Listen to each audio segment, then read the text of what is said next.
Hello friends, आप लोग कैसे हैं। आई होप आप बहुत अच्छे होंगे। मैं आपके सामने पैडालॉजी के कुछ क्वेश्चन सॉल्व कराने जा रहा हूं, आपको बेहद पसंद आएगा।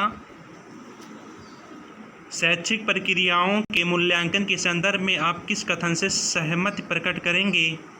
ऑप्शन: परीक्षा और फेल हो जाने का डर वास्तव में बच्चों के लिए प्रेरणा का स्रोत बनकर काम करता है।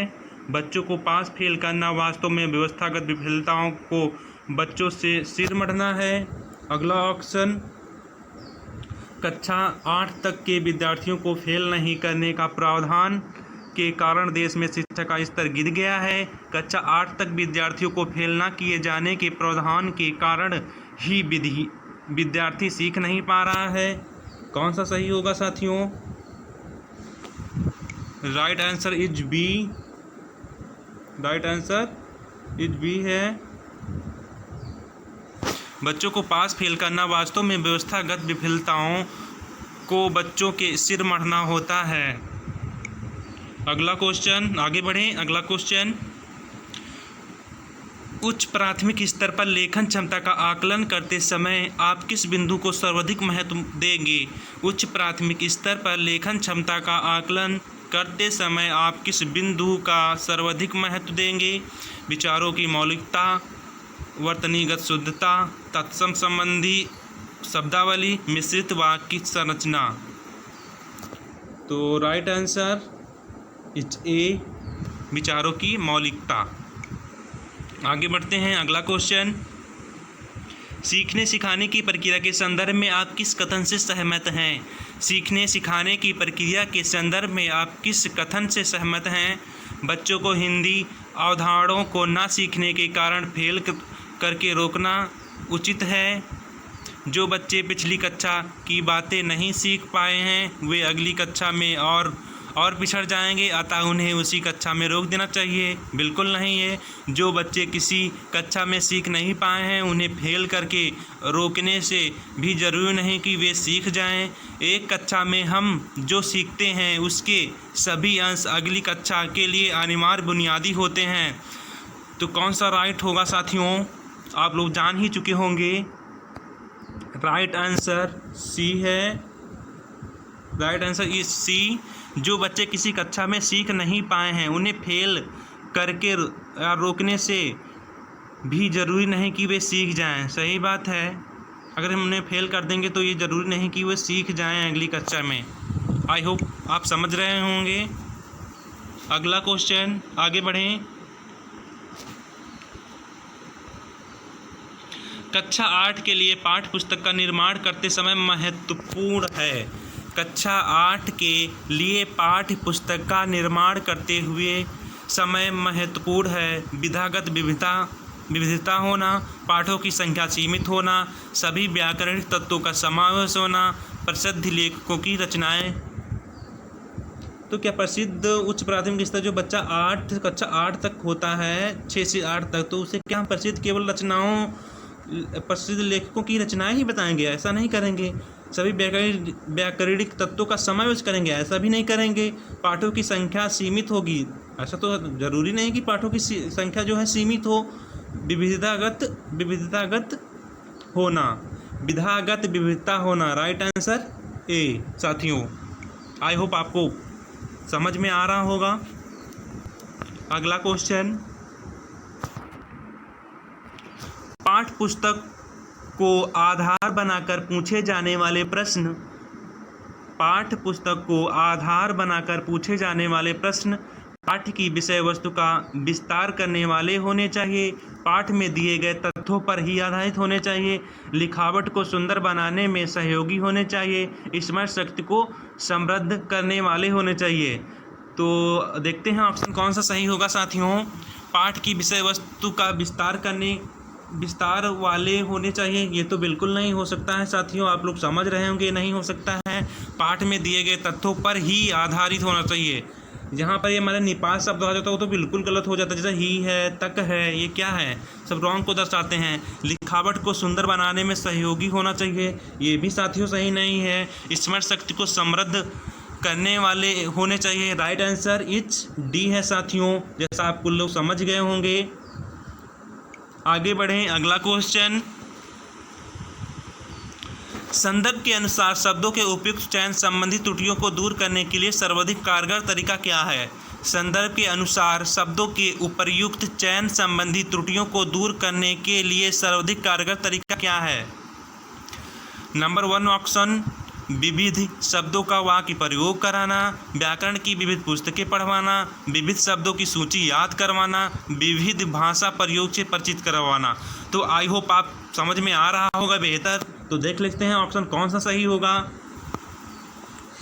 नंबर डी है, विविध भाषा प्रयोग से परिचित कराना। क्या हम उन्हें केवल विविध भाषा से परिचित ही कराएंगे क्या? ऐसा तो नहीं हो सकता। विविध शब्दों की सूची याद करवाना, ये याद करवाने की बात जहाँ आ जाए वो तो बिल्कुल गलत होता है, क्योंकि एनसीईआरटी अब जो हमारा है वो याद करने के मुक्त कराता है कि रटन प्रणाली को मुक्त करना है, रिमूव रॉट लर्निंग उन्होंने बताया है एनसीईआरटी ने।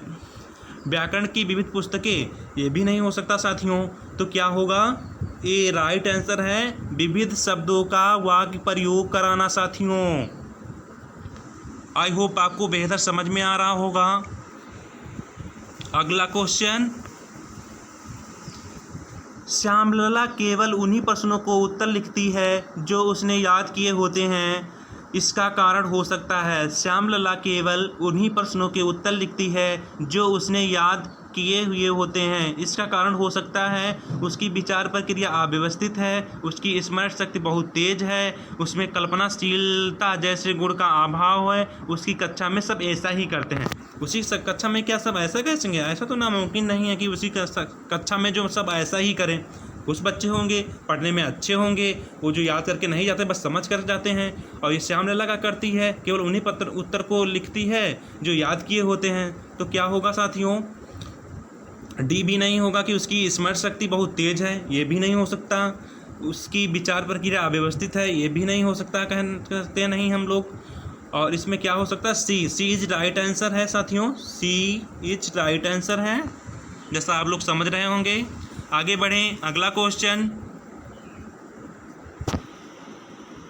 किस तरह के बच्चों को हिंदी भाषा सीखने में अधिक कठिनाई का सामना करना पड़ेगा? किस तरह के बच्चों को हिंदी भाषा सीखने में अधिक कठिनाई का सामना करना पड़ेगा? जिनकी मातृभाषा सरल है, जिनकी मातृभाषा हिंदी से भिन्न है, जिनकी मातृभाषा हिंदी के समान है, जिनकी मातृभाषा मानक हिंदी नहीं है। तो साथियों देखें हैं कौन सा ऑप्शन सही होगा। आई होप आपको बेहतर समझ में आ रहा होगा।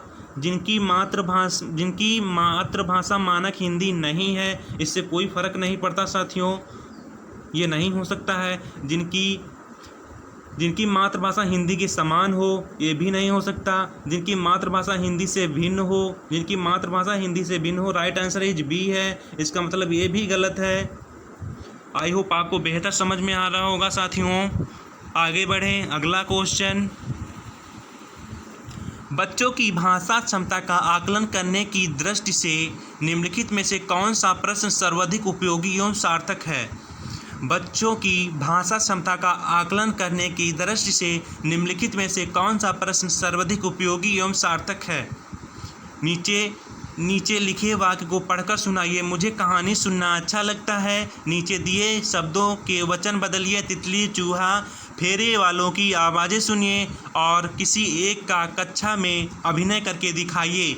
नीचे लिखे शब्दों को पढ़कर सुनाइए, जंगल, धरती। तो राइट आंसर क्या होगा साथियों? आप लोग समझ रहे होंगे। चलो हम लोग बता देते हैं कौन सा ऑप्शन सही है। नीचे लिखे शब्दों को पढ़कर सुनाइए, जंगल, धरती बिल्कुल गलत है दोस्तों, ये नहीं हो सकता है इसमें। और दूसरा देखते हैं, नीचे दिए गए शब्दों को वचन बदलिए, केवल तितली, चूहा, ये तो नहीं हो जाता, क्लोज हैंडेड हो गया क्वेश्चन। जो हमारा ओपन हैंडेड क्वेश्चन होगा वही हमारा सही होगा। नीचे लिखे वाक्य को पढ़कर सुनाइए, मुझे कहानी सुनना अच्छा लगता है, ये तो बिल्कुल, ये तीनों बिल्कुल नहीं है। राइट आंसर साथियों सी है, जिससे फेरी वालों की आवाज़ सुनिए और किसी एक का कक्षा में अभिनय करके दिखाइए। आगे बढ़े साथियों, अगला क्वेश्चन, सभी भाषाई कुशलताएं हैं, एक दूसरे से बढ़कर हैं, एक दूसरे से अलग हैं, एक दूसरे को प्रभावित नहीं करती हैं, एक दूसरे से संबंध हैं। तो राइट आंसर देख लेते हैं साथियों क्या होगा। एक दूसरे से बढ़कर हैं, ये तो बिल्कुल गलत है, एक दूसरे से अलग हैं, ये भी गलत है साथियों। एक दूसरे को प्रभावित नहीं करती हैं, क्योंकि सभी भाषाई कुशलता एक दूसरे को प्रभावित करती हैं। यहाँ पे नहीं की बात की गई, तो ये गलत हो गया है साथियों।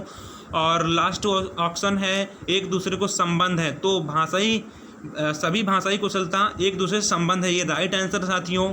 आई होप आपको बेहतर समझ में आ रहा होगा। आगे बढ़ते हैं, अगला क्वेश्चन साथियों।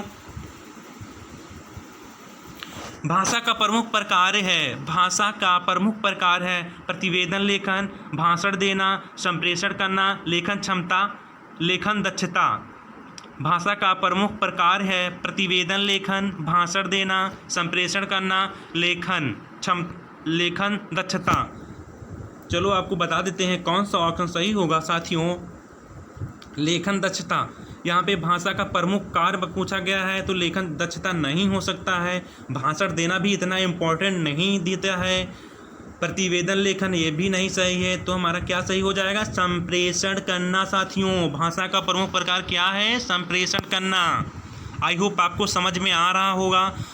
आगे बढ़ें, अगला बढ़ें। पाठ्य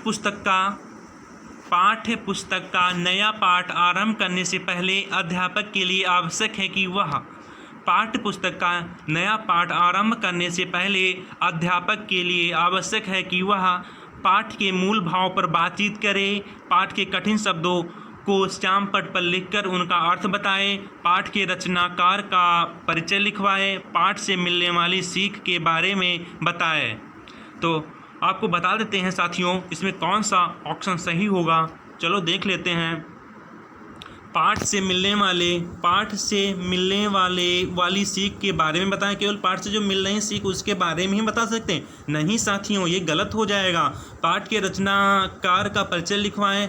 ऐसा तुर्कों की रचनाकार का हम केवल परिचय लिखवा दिया हो गया, ऐसा नहीं हो सकता साथियों।